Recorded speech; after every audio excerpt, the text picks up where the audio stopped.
बोलो वृंदावन बिहारी लाल की जय। गजानन तुंगनादिसेवितं कपीतृजम्बो फलचारुभक्षणम् उमासुतं विनाशकारकं नमामि। स्वरूपादिपम्मयं नमामि। बोलो श्री गणेश जी महाराज की जय। श्री वृंदावन बिहारी लाल की जय।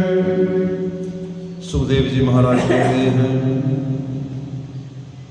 वैकुंठनाथ का प्रकाश 84 लाख योनियों में रहता है और मनुष्य को चाहिए सदैव ये समझे कि परमेश्वर सर्वत्र विद्यमान है। जो ज्ञानी है वही नारायण जी के दर्शन करने पाते हैं। नारद मुनि जी ने कहा, हे वसुदेव, इतनी कथा सुनकर राजा जनक जी ने योगीश्वरों से कहा, हे ऋषिराज, जिन दिनों में बालक था उन दिनों एक बार हमारे पिता के पास सनकादि ऋषिवर आए।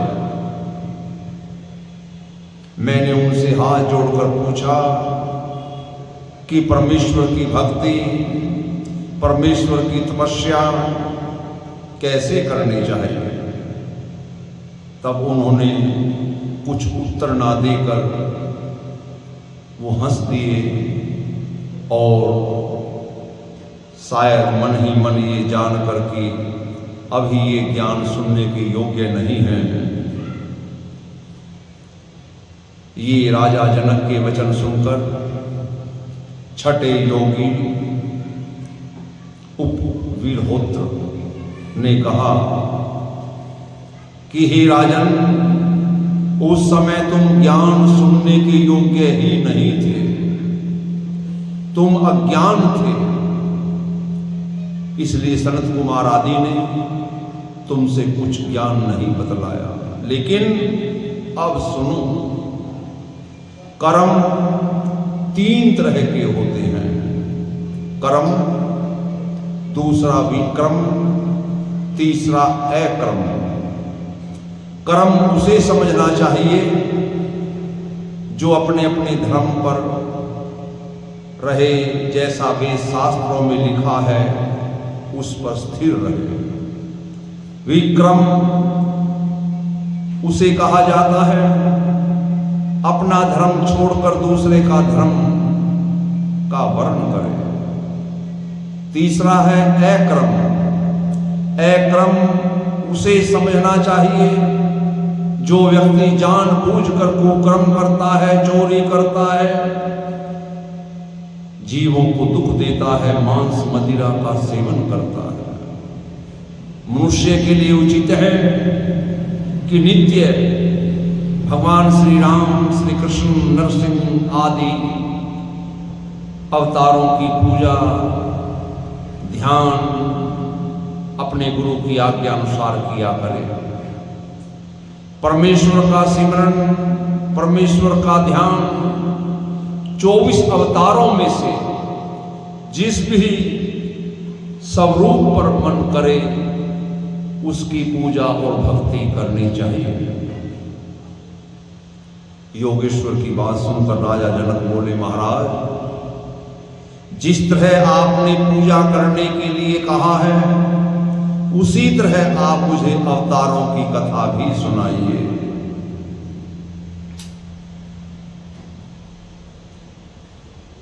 तो दुर्मिल नामक 7वें योगेश्वर बोले, हे राजन, किसी में ये सामर्थ्य नहीं कि जो परमेश्वर के सब अवतारों की कथा का वर्णन कर सके, लेकिन जो कुछ हमारे विचार में है, हमारे विचार में आता है, अगर कोई कहे कि मैं समस्त अवतारों की कथा वर्णन कर सकता हूं, तो उसको मूर्ख समझना चाहिए। वैकुंठनाथ के अवतारों की गिनती ही नहीं हो सकती। पृथ्वी, आकाश, सूर्य, चंद्रमा, 10 दिशाएं, 14 भुवन और 84 लाख योनि आदि, ये सब नारायण के ही विराट स्वरूप हैं। सब सांसारिक वस्तुओं के मालिक, सबको उत्पन्न करने वाले वही नारायण है। जब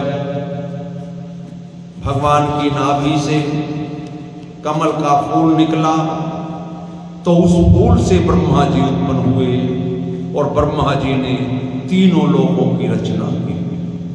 नर नारायण का अवतार लेकर आज भी बद्री केदार आश्रमों में बैठकर नारायण जी तपस्या कर रहे हैं, ताकि सांसारिक लोग उनको तप करते हुए देखकर वो भी परमेश्वर का सिमरन ध्यान करके भवसागर पार उतर जाए।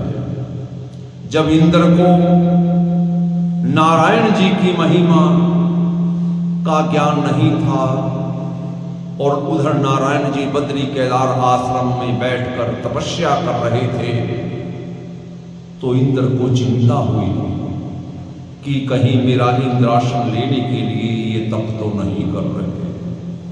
तब तो इंद्र ने नारायण जी की तपस्या भंग करने के लिए कामदेव, अप्सराएं, बसंत ऋतु, शीतल वायु, मंद सुगंध जैसे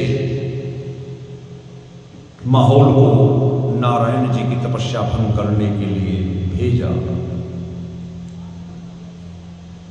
जैसे ही ये सब नारायण जी की तपस्या भंग करने के लिए पहुंचते हैं, जिनका मुखारविंद सूर्य के समान चमक रहा है, और जैसे ही उन्होंने आंख उठाकर उन लोगों की तरफ देखा, कामदेव आदि मारे डर के कांपने लगे और मन ही मन कहने लगे, कहीं ऐसा ना हो ये महापुरुष हमें श्राप देकर यहीं भस्म कर दे। और उनकी ये दुर्दशा देखकर त्रिभुवनपति दीनानाथ नारायण जी अंतर्यामी हंसते हुए कामदेव आदि से बोले कि तुम लोग मत डरो, तुम लोग मत डरो, इसमें तुम्हारा कोई अपराध नहीं है। इंद्र ने ही तुमको अपने राज्य के छूटने के डर से यहां भेजा है, लेकिन मैं इंद्र लोक की चाहना नहीं रखता। ये सुनकर कामदेव आदि ने नर नारायण के सामने हाथ जोड़कर विनय करते हुए कहा, हे वैकुंठनाथ, संसारिक जीव कोई ऐसा नहीं, कामदेव कह रहे हैं कि जो हमारे फंदे में ना फंसा हो, पर हम लोग आप जो आदि पुरुष नारायण के अवतार हैं, आपको कुछ धोखा नहीं दे सके।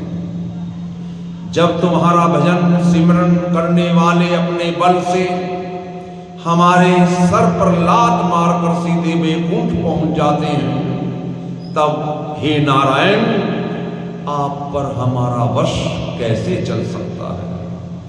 संसार में बहुत से मनुष्य भूख प्यास और कामदेव को अपने वश में रखकर संसारिक सुख की चाहना नहीं करते, लेकिन उनमें क्रोध इतना बलवान है कि उसके अधीन होकर वो लोग भी अपना शुभ कर्म, अपनी तपस्या क्षण भर में खो देते हैं।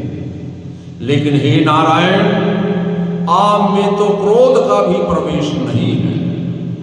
तुम्हारी भक्ति, तुम्हारी प्रीति करने वाले को भी काम क्रोध कभी नहीं तंग करेगा। इसलिए हे नारायण, हम आपको बारंबार दंडवत प्रणाम करते हैं।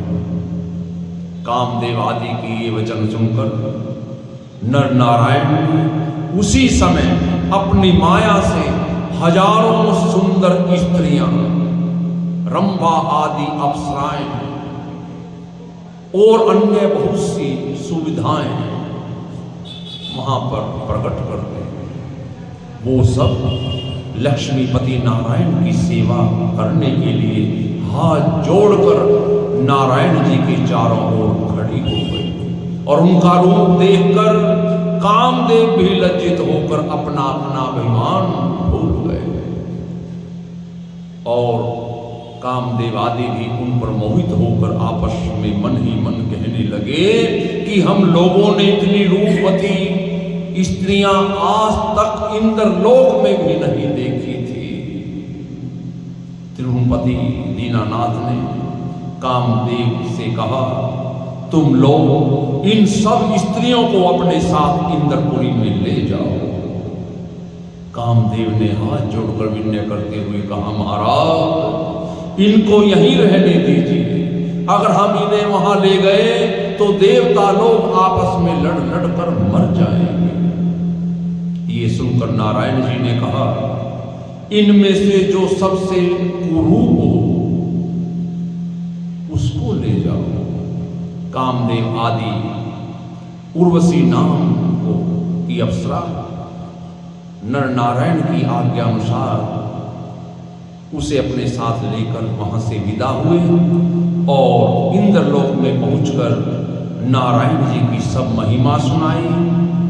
इंद्र तभी उन्हें पूर्ण ब्रह्म जानकर उनकी स्तुति करने लगे और उर्वशी का रंग, रूप और सौंदर्य को देखकर इंद्र भी अति प्रसन्न हो गए और प्रसन्न होकर इंद्र ने उर्वशी को अपनी अप्सराओं का सबसे मुख्य मालिक बना दिया।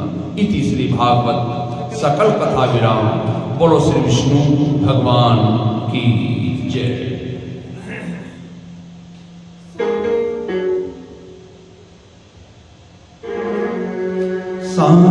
शांताकारं जक्षेणं पद्मनाभं सुरेशं विश्वाधारं गगनसदृशं मेघवर्णं श्रीलक्ष्मीकान्तं कमलनयनं गम्यं वन्दे विष्णुभवहरं सर्वलोकैकनाथं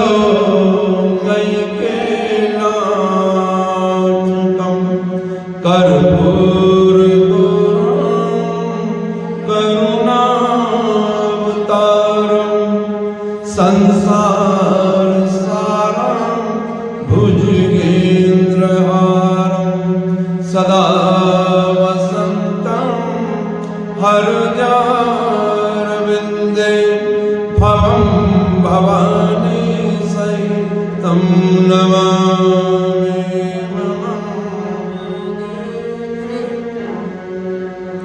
त्वमेव माता च पिता त्वमेव बन्धु च सखा त्वमेव विद्या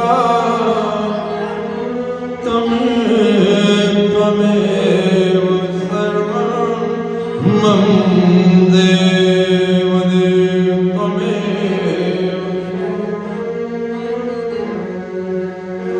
सर्वे भवन्तु सुखिनः सर्वे सन्तु निरामया सर्वे भद्राणि पश्यन्तु मा कश्चित् दुख भवे। धर्म की अधर्म का प्राणियों में विश्व का गौ हत्या सनातन धर्म की जय। श्री सत्यनारायण स्वामी की जय। हे माई सचिया ते ऊंचिया जोता वाले माता तेरी सदा ही जय। श्रीमद्भागवत महापुराण की जय। श्री सुखदेव जी महाराज की जय। बोलो वीर बजरंगी हर हर हर महादेव शंभो। श्री शंकर भगवान की जय। जय जय श्री राधे श्याम। जय जय श्री राधे श्याम। जय जय श्री राधे श्याम। ओम त्र्यंबकं यजामहे सुगंधिं पुष्टिवर्धनम् उर्वारुकमिव बन्धनान् मृत्योर्मोक्षीयमामृतात्।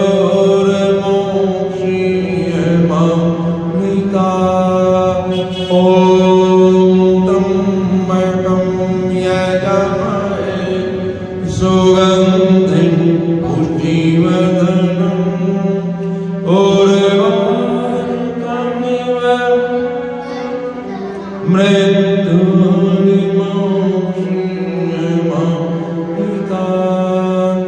ओम त्र्यंबकं यजामहे सुगंधिं पुष्टिवर्धनम् उर्वारुकमिव